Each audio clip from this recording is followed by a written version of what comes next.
My name is Celeste Harlow, and I walked into my sister's wedding completely alone. Not because I didn't have anyone to bring, but because I wanted to remember how it feels to stand in a room full of people who once saw through me and not flinch. Not even once. They didn't expect much from me that day. Certainly not grace. Definitely not power. But what they forgot was that quiet doesn't mean weak, and alone doesn't mean unseen.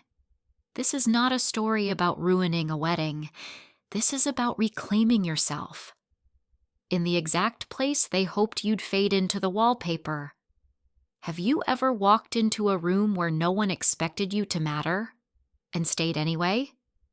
If you've ever been the too much or the not enough in your own family, tell me, because I know I'm not the only one. Have you ever walked into a room where you weren't supposed to matter, but stayed anyway? Drop a comment below. I read every single one. I stepped out of the car and took a long breath, the kind you take before walking into a room where no one asked for your presence. But still, you show up. The valet gave me a look, the kind that lingers half a second too long when a woman arrives alone to a wedding this grand. I didn't explain. I just handed him the keys and walked. The entrance to the ballroom glowed with floral arches and champagne laughter. My sister's wedding was a performance, and I was the guest no one really wanted on stage. I wasn't on the seating chart until the week before. I wasn't included in the pre-wedding photos, and I certainly wasn't part of the vision board she'd printed for her perfect day. But I came anyway, not because I wanted to witness her vows, not because I wanted to see the man she married. I came because I needed to see, with my own eyes, the life they were so desperate to build without me, and decide for myself if I ever wanted to belong in it again. I wore black. No sequins, no silk, no need for approval. My hair was pulled back low, simple, clean, intentional. I didn't come to impress anyone. I came to remember who I had become, without their applause. As I walked through the crowd, I felt the air shift. Eyes flickered, lips tightened. One of my mother's old friends whispered, just loud enough for me to hear, "Still no ring?" It wasn't a question. It was an accusation. I didn't stop. I didn't look down. Because here's what they didn't know. You can arrive alone and still carry the weight of everything you've built. Every late night, every sacrifice, every time you kept moving when no one clapped. That weight? It's not emptiness. It's substance. And I had plenty of it. I found my seat near the back. No surprise there. But what happened next? No one in that room saw it coming. Not even me. Growing up, my sister was the kind of beautiful that made strangers stop in grocery stores. Golden hair, dimples, that easy magazine cover smile. People used to say, "She's going to marry a prince someday." And my mother? She beamed like the prophecy had already been fulfilled. Me? I was the quiet one, the one who took apart clocks just to understand how they ticked. The one who got straight A's but still had to clap the loudest when Vanessa brought home a new dress. In our house, charm got you dessert. Curiosity got you dismissed. Vanessa was encouraged to sparkle. I was told not to outshine her. Every birthday, every holiday, every family reunion. She stood center stage in ruffles and pastel. I handed out napkins or stood beside the punch bowl, smiling because it was easier than explaining why I didn't belong. They didn't mean to ignore me, not intentionally. But in a family that values what's seen, brilliance behind the scenes doesn't count. So I learned to disappear with grace, to do the work, succeed in silence, and clap for everyone else, especially when no one clapped for me. Because that's what the smart ones do, right? We build. We endure. We get used to being the footnote in someone else's fairy tale. But what they didn't expect is that footnotes grow, and sometimes they write stories of their own. So when I showed up at her wedding, unapologetically myself, they thought I was just playing the same old role, the quiet guest, the tolerated sister. But that was before someone stood up from the front table and bowed. I received the wedding invitation 3 weeks late. No handwritten note, no warm message, just my name printed in the same font as everyone else's, a placeholder, a formality. And then came the call, not from my sister, from my mother. She didn't ask how I was. She didn't ask if I needed anything. She just launched into a gentle reminder, the kind that sounds sweet, until it stings.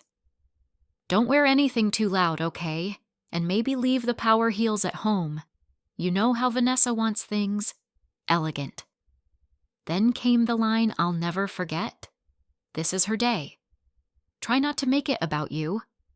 I almost laughed. When had it ever been about me? Not when I got the promotion, not when my startup crossed its first million, not even when my name was featured in Forbes, because no one in my family bought the issue, let alone said congratulations. And now I was being warned, as if my existence might upstage her dress, as if my presence, just me standing quietly, was somehow threatening to the story they were telling that day. But here's the thing. When you've spent your whole life shrinking to fit their frame, the moment you stop apologizing for taking up space, they panic. So I didn't blend in. I wore what made me feel grounded, and I walked in not to take anyone's spotlight, but to stop pretending I didn't have one of my own. That's when everything shifted, because someone in that room was watching. The music was soft, orchestral, chosen carefully, no doubt, to match the color scheme of blush and champagne. But I barely heard it. What I heard were the whispers. She came alone? Still no one in her life? The sister, the one who's always working? And then, from a woman near the center table. She's intimidating, isn't she? Cold, the kind who marries her job. They didn't lower their voices. They didn't need to. People like me were never meant to be part of the conversation, just part of the background. I sat still, back straight, eyes soft but steady, not because I wasn't hurt, but because I had been here before. I knew what it was like to be talked about like a project gone wrong, like I had somehow failed the assignment of femininity. Too smart, too sharp, too single. And yet, even as their words floated above the string quartet, I didn't move, because I didn't come to explain myself. I came to remember how far I'd come from needing their approval, but what I didn't expect was him. The shift came not from me, but from a chair scraping softly across marble near the front table. A man stood up. Silver hair, navy suit, calm like the eye of a storm. Adrian Sinclair, father of the Groom, CEO, board member, man whose signature moved millions. He stepped forward, past the floral arch, past the rows of guests who had just moments ago been giggling into their flutes of Prosecco, and then, in front of everyone, he bowed. Not a nod, a full, deliberate bow. To me. Gasps filled the room, and for the first time all night, the music wasn't the only thing that stopped. The judgment did too, because what followed that bow changed everything. The room fell quiet, not out of respect, but confusion. Why was he standing? Why was he walking toward me? Adrian Sinclair wasn't just the father of the Groom. He was the kind of man people whispered about on financial networks. He rarely spoke in public. He certainly didn't bow to anyone. But there he was, offering me a gesture of honor that my own family never had. And then, as the air stilled around us, he said it.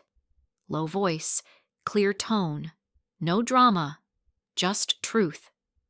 Ms. Harlow, your keynote in Zurich changed the way we handle innovation across 3 global subsidiaries. You helped us avoid a mistake that would have cost us years, and you did it with clarity, vision, and a kind of precision I haven't seen in decades. I owe you a thank you. And a bow. I could feel eyes turning. Some widened in disbelief. Others narrowed in disbelief. The same people who called me too intense, too career-obsessed, were now recalculating their opinions, like my worth was suddenly visible, only because a man like him had spoken it aloud. I didn't smile. I didn't look around, fishing for nods. I simply met his eyes and said, "Thank you, Mr. Sinclair. It's mutual." Because that moment wasn't about validation. It was about correction. And sometimes the most powerful shift in a room isn't volume. It's recognition. He didn't sit right away. Instead, he asked the waiter for a glass of club soda, then turned to me and said, "If you don't mind, Miss Harlow, would you walk with me for a moment?" And that walk would change more than just how they saw me. It would change how I saw myself. When I returned from that walk with Adrian Sinclair, the room didn't know how to look at me. Some stood. Some avoided eye contact. And my sister? She stormed over, heels clicking faster than her breath. What was that about? Her smile still pasted on for the photographers, but her voice clenched tight. I looked at her, calm. "That," I said, "was someone recognizing what you never did." She blinked. "You couldn't let me have one day?" I almost laughed. "One day? Vanessa, you've had a lifetime." She didn't answer. She just turned and walked off, bouquet trembling in her grip. But the real conversation came later, when the music had resumed, when the glasses clinked again, when the noise covered the shame. My mother approached me slowly, like someone crossing a frozen lake they weren't sure would hold. "You look beautiful tonight," she said. I nodded. "Thank you." She hesitated. "We didn't know about Zurich, or Mr. Sinclair, or everything you've done." I looked at her. Steady. Software, but not small. "I know," I replied. "You didn't ask." She blinked, confused. "We're proud of you." I smiled. Just a little. And then I asked the question I had carried for years. "Are you proud? Because someone powerful said I mattered? Or because you finally believe I do? If you've ever had a conversation like this with someone who finally said the words too late, share your story. You never know who needs to read it." She didn't answer, just reached for my hand and squeezed it, as if that would erase decades of polite dismissal. I let her hold it, for a second. Then I let go. The speeches began soon after. Polished stories, practiced jokes. But when the final toast came, it wasn't a family member who raised his glass to me. It was the man who saw me. Not as the smart one, not as the single one, but as the woman who built something real, without ever needing to be seen. The final toast came from the groom's father. He raised his glass, swaying just a little too proudly. "Here's to family," he said, "to love, to tradition, and of course," he glanced at me, "even to those who prefer the boardroom to the ballroom." Soft chuckles, tight smiles. One woman even leaned in and whispered, "She knows that was about her, right?" I didn't flinch, because before I could answer, Adrian Sinclair stood again. Only this time, the air was already holding its breath. "I'd like to add something," he said, setting his glass down with quiet finality. "It takes very little talent to inherit wealth, even less to marry into it. But the woman sitting beside me tonight, Celeste Harlow, has done neither. She's created value where there was none. She's earned respect in rooms most of you will never be invited into. She didn't fight for a seat at this table. She built her own. No one laughed. No one dared. And for the first time, I felt it.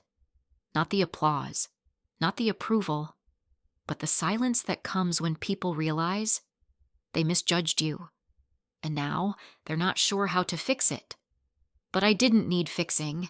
I didn't need their permission, their correction, or their redemption. Because for years, I had worked through nights when no one asked if I'd eaten. Pitched to investors with no one in the crowd who shared my last name. Won battles no one clapped for. And that night, I wasn't sitting at their table out of luck. I was sitting there because I'd already built my own, stone by stone, proof by proof, truth by truth.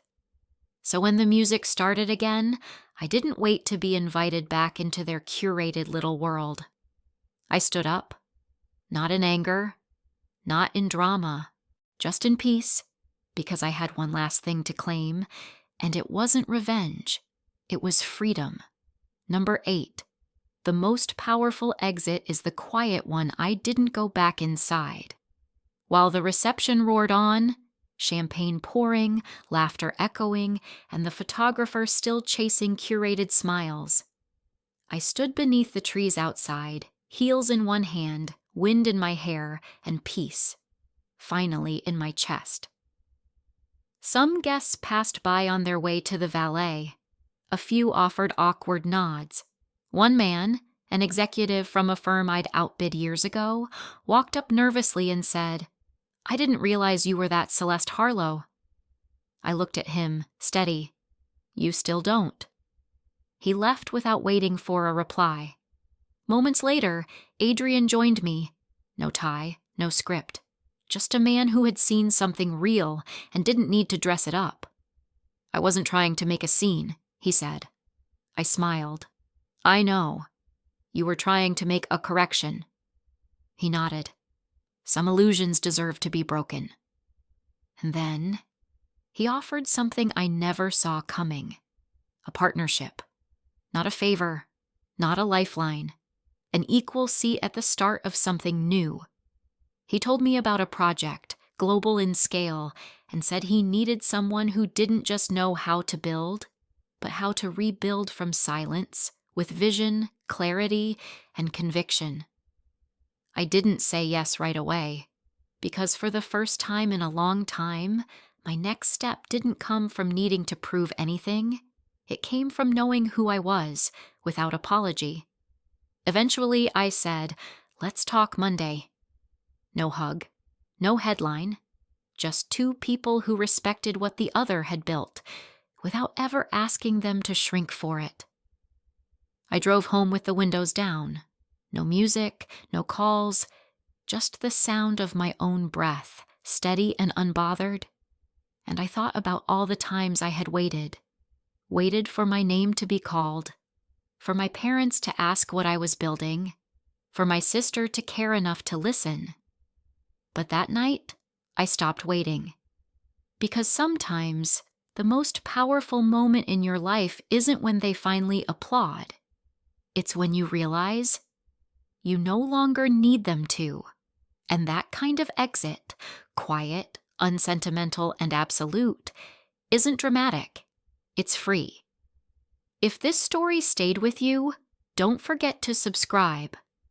We tell stories here for women who were never asked to speak, but finally chose to.